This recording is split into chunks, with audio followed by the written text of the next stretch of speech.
की जाती है उसमें भी ये इंफ्रारेड इमेजिंग सिस्टम काम करता है, क्योंकि इमेज टारगेट का पहले से इसके कंप्यूटर में लॉक कर दिया जाता है। तो लॉन्च के पहले ये टारगेट को लॉक कर लेता है, और टारगेट उसके बाद थोड़ा अगर मूव भी कर रहा है तो मूवमेंट के बाद भी वो उसको सटीक तरीके से मारता है।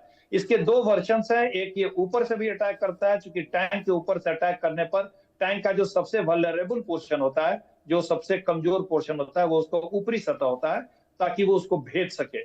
तो ये एक बहुत ही इफेक्टिव मिसाइल है। इसके कई वेरिएंट्स हैं, इसके बहुत सारे, इसके मैन लॉन्च्ड वेरिएंट्स भी हैं।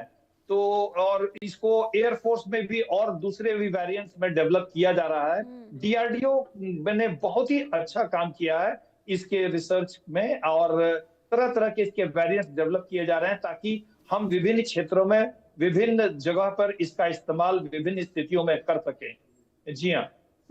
लेकिन सर, अगर हेलिना मिसाइल बड़े पैमाने पर, क्योंकि रुद्र और प्रचंड हेलीकॉप्टर में इससे उसका इस्तेमाल होता है, उसमें लगाया जाता है, इसके बाद रुद्र और प्रचंड हेलीकॉप्टर की जो क्षमता है वो कितनी बदल जाएगी इससे?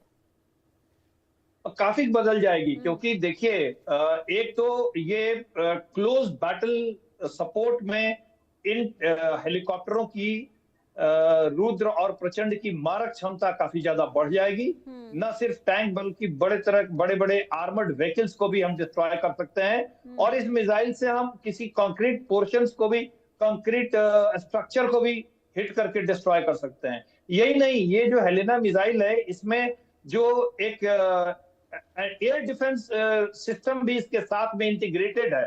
जैसे अगर हेलीकॉप्टर जो है वो बैटलफील्ड में जाता है, कंटेस्टेड एयर स्पेस में जहां पे युद्ध चल रहा है, तो इस हेलीकॉप्टर के ऊपर में आक्रमण भी होगा, इसके ऊपर भी मिसाइल लॉन्च किए जाएंगे, इसके ऊपर हथियार चलाए जाएंगे। तो उन हथियारों से और उन मिसाइलों से बचने के लिए इसी हेलिना मिसाइल्स में एक सूट में एक और भी सिस्टम है जो एंटी शैफ होगा या फ्लेयर छोड़ता है, ताकि जो आपके तरफ जो मिसाइल आ रही है वो डाइवर्ट उसको कर सके और उससे अपने आप का बचाव कर सके।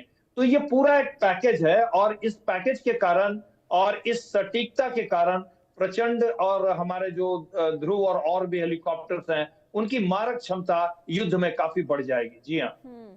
ठीक है, लेकिन अगर, क्योंकि देखिए हम कंपैरिजन करते हैं विदेशी एंटी टैंक मिसाइल से, तो स्वदेशी हेलिना मिसाइल कितना अलग है, कितना बेहतर है, और जरा इसके बारे में भी सर आसान शब्दों में समझाइए, क्योंकि ये भी समझना बहुत ज्यादा जरूरी हो जाता है कि अगर हम आत्मनिर्भरता पर ध्यान दे रहे हैं तो स्वदेशी हेलिना किस तरीके से मजबूती देगा।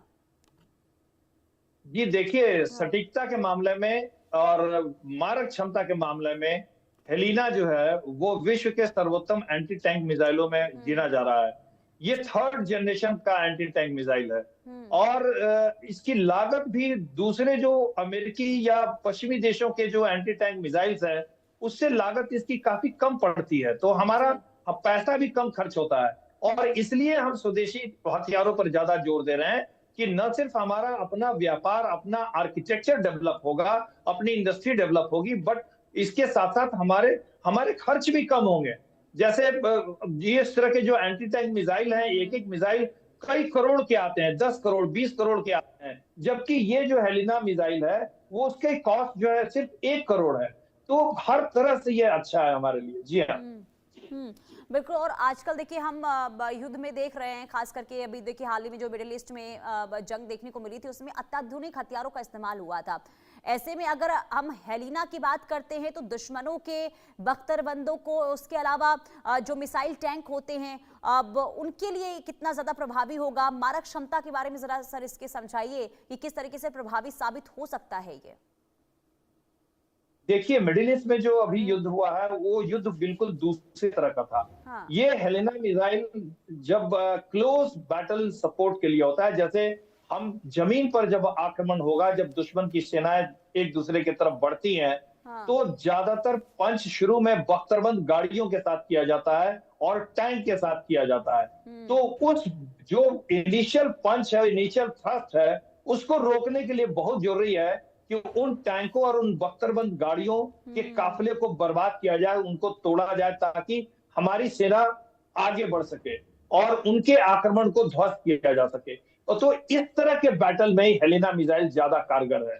और जो भारत के जो पड़ोसी देश हैं जिनके साथ युद्धों की संभावना है, वहां पर ग्राउंड बैटल की ज्यादा संभावना है, क्योंकि हमारी सीमाएं लगी हुई हैं। मिडिल ईस्ट में युद्ध बिल्कुल अलग तरीके का था, वहां पर ज्यादातर जोर मिसाइल्स और ड्रोन्स के थे, क्योंकि सीमाएं अगल बगल नहीं थी उनकी, आपस में सटी हुई नहीं थी। तो यहाँ पर पाकिस्तान के साथ या चीन के साथ या बांग्लादेश के साथ या बर्मा के साथ अगर भविष्य में किसी भी तरह का युद्ध होता है, तो हमें ग्राउंड अटैक्स और काउंटर ग्राउंड अटैक्स ऑपरेशंस करने पड़ेंगे, जिसमें हेलिना मिसाइल की बहुत बड़ी भूमिका होगी। जी हाँ। और ये जो HAL और BDL के बीच में जो ये कॉन्ट्रैक्ट हुआ है, और बड़े पैमाने पर ये देखिए क्योंकि करोड़ों का ये कॉन्ट्रैक्ट है, और ऐसे में आप किस तरीके से इस डील को देख रहे हैं? आत्मनिर्भरता की दिशा में भारत किस तरीके से अब आगे बढ़ता हुआ दिखाई दे रहा है सर?